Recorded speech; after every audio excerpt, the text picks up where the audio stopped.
এখন আমরা দেখব কিভাবে একটা পেজ যখন লোড হয় তখনই কিন্তু আমরা দেখেছি যে কিভাবে এটা একটা অনলাইন ইউআরএল থাকে, কিন্তু শুরুতেই যদি আমাদের অফলাইন দরকার পড়ে তখন আমরা কী করব, অর্থাৎ শুরুতেই আমাদের HTML দরকার, দেন আমাদের স্টেটটা কী হবে, তখন হচ্ছে val state ইকুয়াল টু এক্ষেত্রে অর্থাৎ remember web view state with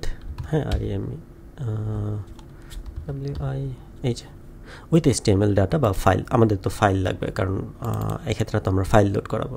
so আমরা ফাইল দিয়ে দিলাম এটা, এবং এটার ভিতরে হচ্ছে যে আপনি ফাইল নেমটা দিয়ে দেবেন। File name equal to index.html।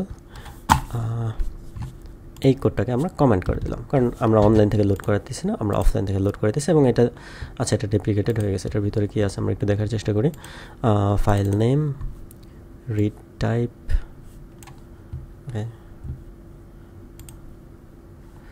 ওকে, তাহলে আমরা এটা অ্যাড করে দিই, তাহলে হয়তো বা সমস্যাটা সমাধান হয়ে যাবে। অর্থাৎ এখানে যে মার্কটা আছে যে ডেপ্লিকেটেড, যদিও ডেপ্লিকেটেড মার্ক থাকলে কোনো সমস্যা করবে না। এটা ইম্পোর্ট করে দিই। হ্যাঁ, তো দেখেন ডেপ্লিকেশন চলে গেছে, তো আমাদের কাজ হয়ে গেছে। তো এরকম বুঝি যদি ডেপ্লিকেশন থাকে তাহলে কোডের ভিতরে গিয়ে দেখবেন যে আসলে কোডের কী সমস্যা হয়েছে, তখন আপডেটেড যেটা সেটা লোড করে দেবেন। এই যে দেখেন আমি এখন রান করেছি, প্রথমেই কিন্তু আমার অফলাইন যেটা যে index.html এটা কিন্তু লোড হয়ে গেছে। তো আমি আবার দেখাই, আমি স্টপ করে দিয়ে আবার রান করি।